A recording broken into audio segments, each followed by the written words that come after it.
You ever get back from a trip and feel like you saw a ton of stuff but didn't really experience anything? Well, today, we're going to look at a travel guide that's trying to fix exactly that. It's all built on this one simple idea. Travel isn't about seeing more things, it's about learning to see things differently. Okay, so think about your last vacation. Was it kind of like a mad dash from one landmark to the next? Phone out, snap a quick picture just to prove you were there, and then on to the next thing. It's such a common feeling, right? This pressure to just collect sites, to check off every single box on that must-see list. But what if there's a better way to do it? And this slide, I think, just nails the core problem. On one side, you've got the tourist. They're rushing, they're collecting sites, they're just following the crowd. But then, on the other side, you've got the traveler. This is someone who actually takes the time to observe, to make real connections, to find what's unique. And the book we're talking about today, it's all about building a bridge to get you from that first column over to the second.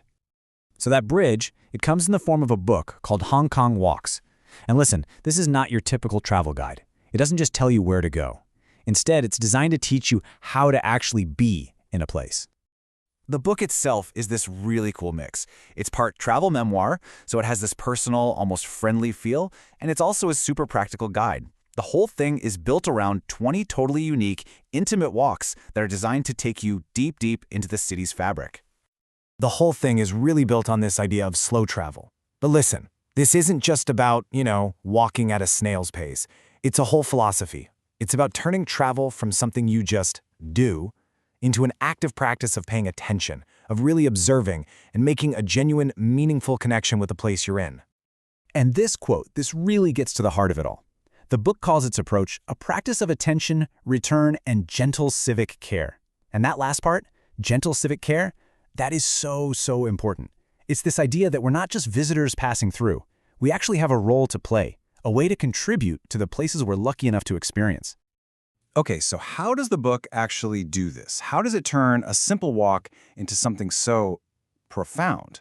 Well, the secret sauce is this really clever 4-part structure that it uses for every single journey.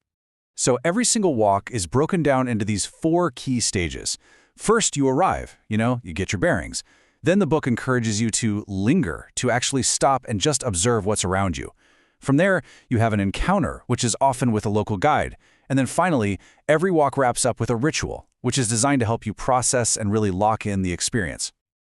And what's so genius about the design is how flexible it is. Each walk is totally self-contained, so you can do them in whatever order you want. They're even written so you can read one in a single sitting, almost like a short story. And every single one is anchored by a local keeper, like a resident who shares their insider knowledge. And of course, it includes all the practical stuff, like transit tips.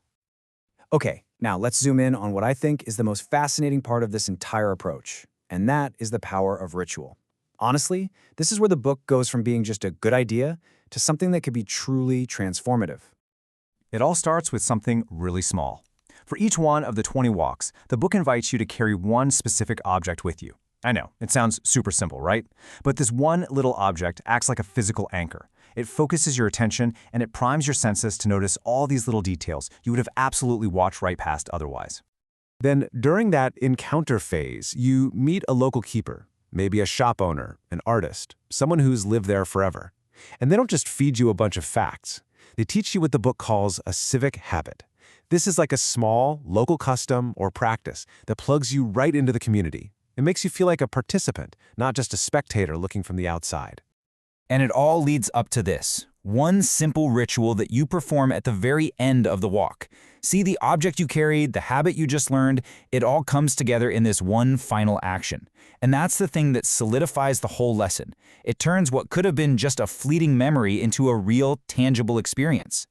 And here's where the real magic of this book kicks in, because its goal isn't just to make your trip to Hong Kong better. Nope.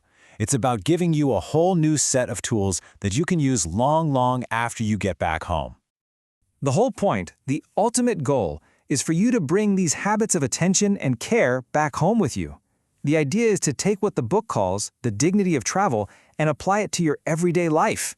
Imagine seeing your own neighborhood with the exact same curiosity and wonder you'd have in a brand new city. That's the goal.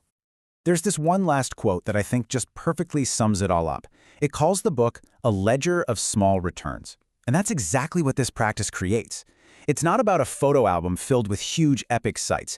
It's about building a personal collection of small, meaningful moments and connections that make your life richer, whether you're traveling the world or just walking around your own block. So that leaves us with a really interesting question to think about. You don't need a plane ticket to start this, right? So what's a small object you could carry? Or what's a simple little ritual you could create that would help you see your own city, your own neighborhood, through completely fresh eyes?